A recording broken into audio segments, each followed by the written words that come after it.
Moin moin moin and hello ladies and gentlemen, Don Spector here today with another IEM review, and I have for you today an IEM from the, let's say, ultra budget region. We have the Hidizs MS1 Galaxy, and yeah, this thing clocks in at least here in Germany for like 20-ish bucks, but I think internationally you find it for like 15 or so.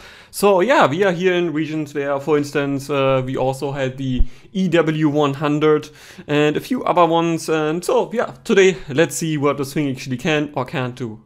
And first, a disclaimer, thank you Hidizs again for sending this over, but I have not been asked, influenced or anything else to say anything positive about it, so everything here is exactly how I found it, and yeah, I will tell you how good it is, how bad it is, and yeah, what it can, what it can't. So let's get right into it. This is the box, pretty much standard for like budgetish IEMs. Style-wise, yeah, it's white, it has some shiny things on, there is an anime girl on the side and at the back a specification. And when you move it out, here you would be greeted with the IEMs, and beneath that the accessories, of which we take a look now. Of course, you get a cable, you get a manual, you get a warranty card, and you get these tips. And first negative things about these tips, they actually have a smell to them. This is not bad, but they have a smell to them, and I'm not sure why. Like, it should be silicone, it should be basically having no smell whatsoever. But the general tip here, I would say, for a budget item is actually pretty good. So the small one in particular here is actually small, and it's very squishy, while still having a bit of an edge around the outlet here. So that means it's still staying in place how it should be. Personally, I still went later on with another pair of tips, talk about more comfort later on, but yeah, the tips you get here actually pretty decent for the price. And yeah, that's already it with the unboxing accessories, so yeah, there isn't much to talk about here. Next, let's get the IEM in the picture, and I think we talk about IEM Build today before we come to the cable. So let's get you out of here. This is the IEM, and as you can see, the top part here is pretty shiny, and it also collects fingerprints. And for it to not get scratched, but I should still mention in the packaging and accessories, there was a small piece of plastic glued on, so while transport doesn't get scratched. And yeah, as you can see, it's shiny, it collects fingerprints, and yeah, that's the style of it. Personally, not right up my alley, but at least the super transparent here, I like this one. This is definitively cool. But yeah, let's talk about the details here. So first, the seams around the edge here, as you can see, really minor. Like if you would feel it with your fingernail here, it's almost unnoticeable. Like just here, my fingernail would scratch a bit around the plug basically. But otherwise, this seems to be glued on well, and the tolerances are really, really small. Other than that, you can see there's a pressure hole here next to the driver. So it's front vented, that means usually no driver flex, and I can also report already here, no driver flex for me. And then the next important piece would be the nozzle, which you can see is glued in here. And you can see these grooves around the nozzle here. So yeah, it stays actually in where it is glued in. And the Pennant fan 2, which unfortunately don't have, oh no, wait, I have lying here. So this bad boy here, yeah, the nozzle came out when I tried to change the tip, and it is because they don't have these grooves here. So this means the nozzle should stay in place here. I don't have long-term experience, it's just been a week, but I can tell you, at least it looks like here they thought about it and it shouldn't be coming out. And then I think the last detail that's important we talk about build is the connector here. As you can see, this is a bit of an awkward one because it is flat, but they have still extruded it a bit. And you can see from the side here that it has been actually kind of like clamped in. I have not seen anything similar so far, especially at this angle you should see, like this is really just clamped in from the front basically. So I don't know how well this will fit over time, but me just wearing it a week and yeah, plugging the cable out, trying another cable, worked totally fine, and I don't think it will break on you. It's just a bit something I have not seen so far. But in this ultra budget, it's absolutely okay, and yeah, for the flush connector, you can really use all of the cables you want to use. And I think that brings me then already to the, oh no wait, last thing. So the mesh on the front here is yeah, medium thin, seems to be glued in well, didn't fall out on me. I changed like 5 or 6 tips, maybe more, so it stays in place absolutely fine, unlike some of the KZs I looked at that where the thing actually came out. So yeah, that then brings me to the cable, and as you can see, the cable is exactly the same size as the connector here. So if you plug it on, the actual extrusion here is kind of lost because it's exactly the same diameter. So at least they thought about this detail here. And yeah, let me unplug it so we can take a look at the actual cable here. And if you have seen my unboxing of the EW100, and yeah, sorry, the review will still come, I got lost in the move and now I found it back again. But just for comparison, this is basically exactly the same cable, but EW here SimGod decided to like have it kind of glued together like this, while this here is twisted together. What is better, I can't tell you. I can tell you though that both of these cables are very nicely smooth. Honestly, again, compared to more expensive cables, I prefer this style because it's just you flop it down, it's smooth, it doesn't tangle, it stays just as is, and this is exactly what I like. And also thickness wise here, this cable is actually not too thin. It doesn't feel like it will break on you anytime soon. And adding to this is also the 90-degree connector here, which has a strain release that, as you can see, actually releases strain. So again, good job for this ultra budget segment. This is actually looking pretty good. And yeah, also the cylinder here, I think this actually might be aluminum. It feels also pretty well made and I have no problems with this here whatsoever. And then on top you have the splitter that fits the same style, also seems to be well made, no complaints here. And then further up, the cables actually go to your ear. As you can see, the same thickness, the same style. Again, it just, you can see this is smooth.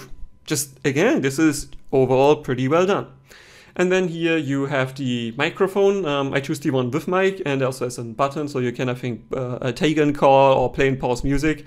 The microphone, let's make this quick here. It works. It is not great. If you just hang it below your chin like this, it really sounds very hollow, really not great at all. If you get it to your mouth, it gets better, but then it's a bit sensitive for plop noises. I hopefully will have a recording after that so you can see for yourself. But for this price, honestly, this is fine. Like, I have heard worse microphones for, I could maybe older devices then, but worse microphones at more expensive devices. So it should be fine for a call. Just get a bit closer to your mouth maybe. Hello, 1, 2, 3 test. This microphone is hanging below from my chin. Not holding it in any way, it's just flopping here basically. And now let me get it closer to the mouth, rotate it correctly. This would be the microphone in a direct noise field when I speak into it in a distance of like 5 centimeters, maybe less, because yeah, the cable unfortunately is a bit short here. Maybe it should have been the mic, attached a bit lower, so it actually would sound a bit better. And then last but not least, my biggest complaint with this cable, by far the biggest complaint, and it's also not huge. You see the bending radius here is like 270 degrees or something like that. This is just a bit too much. That means if you plug it in your IEM that would go off like this, it will basically go around all of here and press it from the bottom. I really have a pressure hotspot here that is not horrible. Like, I can totally live with this, right? It's just not so comfortable. The only improvement suggestion I have for the cable, honestly, is reduce the bending radius a bit. Don't make this 270 degrees, make it go off in an angle like this, just straight down, not forward. That's a bit too much. But again, the rubberization here is not too thick, like it's on the thicker side, but not too thick. And yeah, it didn't bother me, like it didn't cause me pain on my ears like other cables that I've had, so it's absolutely fine. And then last but not least, the 2-pin connector here, as you can see, it has a blue dot marking the left side, and here a red dot marking the right side. That's fine, it is visible, I didn't have problems with this, and the connector itself is, yeah, for this price, absolutely appropriate. So yeah, that sums up cable build. Overall, I think this is a pretty good cable, like even for like 50 bucks, I wouldn't mind this cable at all. It's overall pretty good. And then next, let's talk about isolation. There I get an IEM in again. And yeah, as you can see, this is a pretty hollow boy, and it also feels relatively light. But because we talk about comfort and fit next, yeah, because this fits very well, it does actually isolate pretty good. Like, I have expected this to isolate worse, but it actually beats the EW100 here, which is a similar price, because it just probably fits better. And that means you are, I would say, a tiny bit above average overall. That means it's enough for office, it's enough for home, and some of not so noisy situations outside. Just be aware, I actually found that the bass isolation here is worse than I expected, because it seems to isolate the treble noises pretty well. But bass actually, in one of the few cases where I noticed that the isolation overall like is a bit uneven with at least other IEMs. I have the feeling they at least they give you decent bass isolation still, but this year not so much. But overall, I would still give it the predicate above average. Because, yeah, with this fit, it just does isolate well enough, and I didn't have problems in the tram or in the train with it. Yeah. And next, let's talk about comfort and fit. And you can already see here, I use the ASLA Max tips on it at the moment. But the comfort of these, woo, yeah. Hidizs, you did a great job of the comfort of this ultra budget set. This is really, even for much more expensive IEMs, like, we're just not as comfy as this one. So, their semi-custom shape here first reminded me a tiny bit of KZ, but just a bit, because they are not as aggressively molded here at the back. So, they're slightly boat-shaped overall, you could say, but still semi-custom enough. And with the nozzle that is not too long, and in a pretty decent angle coming off, and not too wide, what should I say, this thing just fits me like a glove. Like, I put it in my ear and I was like, damn, this fits well with these stock clips. And I put it in with the ASLA Max, fit me well with that. CP360 fit me well. The Tangsankai fit me well. Like, this is really, really well fitting IEM. And overall, honestly, I have no improvement suggestions in terms of comfort here. The shape is nice, the nozzle is good.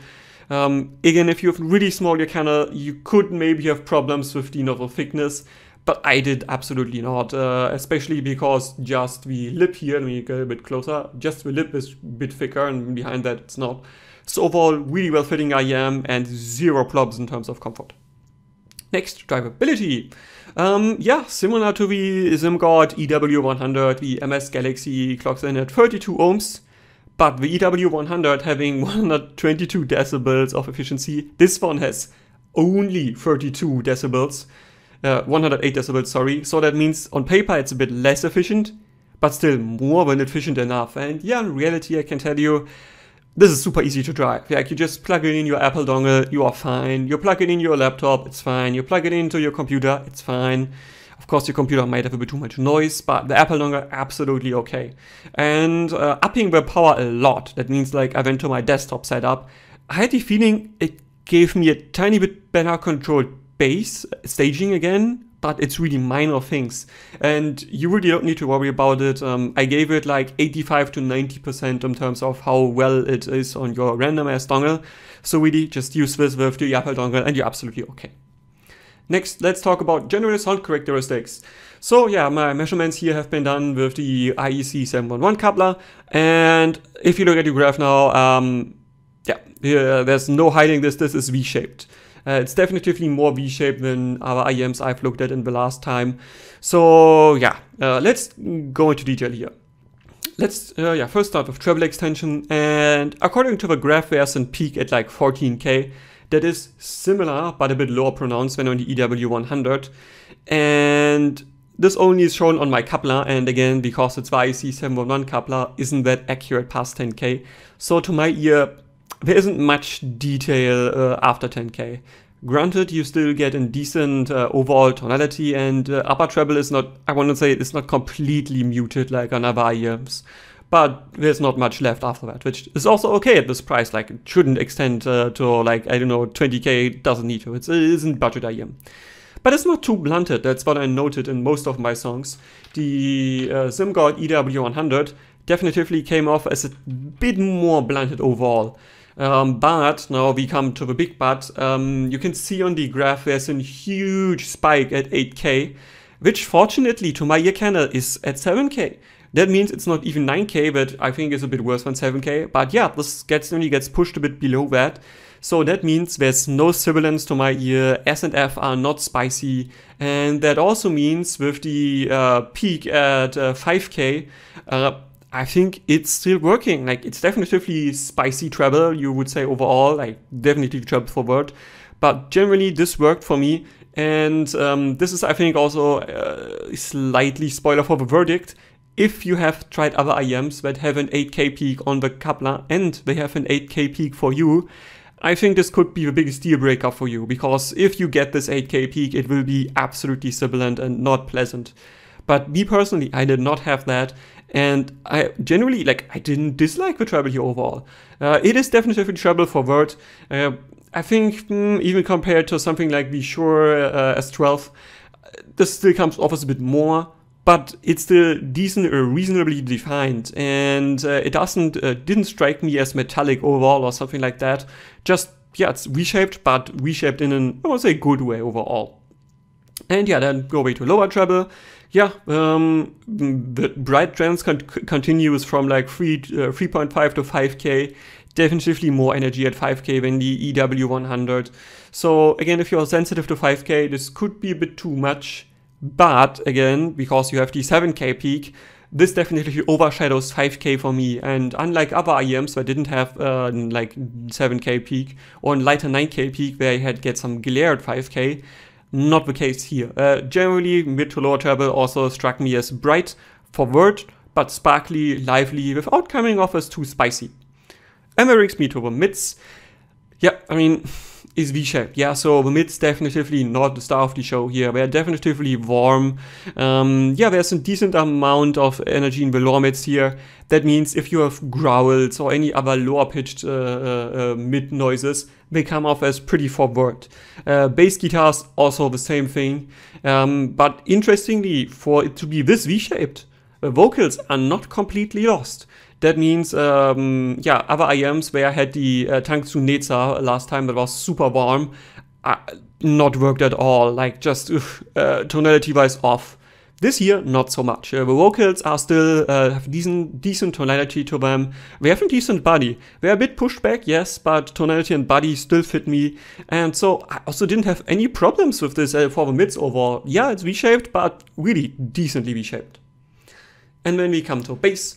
And I've said it already in my first impressions, the bass here, yeah, it thumps. Like, alright, this is definitely a good energy bass. And in that, interestingly, at this price point, I did not find it too mushy. Like, I definitely have heard other IEMs where I had a bass shelf like this, where I was like, this is very mushy, like, not pleasant to listen to. This is fine. I don't have much problems with the mid bass, or even the upper bass here is overall fine in its tonality. Granted, if you spend a bit more, you get the PR2 from KZ. That is planar bass, that's another level. But still, like for a super budget set like this, the bass is not too slow, it's just, it does fine for me. The big but with overall basses for bass extension, while on graph is until like sub bass all the way to 20 Hz. It's just average the sub bass quality. That means it reaches about 2 minutes 14 at the sub bass drop in Interstellar's Mountains, which is my benchmark track. That is pretty much average, but again, at this price point, honestly, this is also no complaints worth. It's just alright. I mean, Soundstage, layering and imaging. Yeah, similar to the EW100, this is not bad at all. Like, you usually get 3 layers, and imaging, that is alright. And then Soundstage, that is, yeah, not too cramped, but also has nothing to write home about.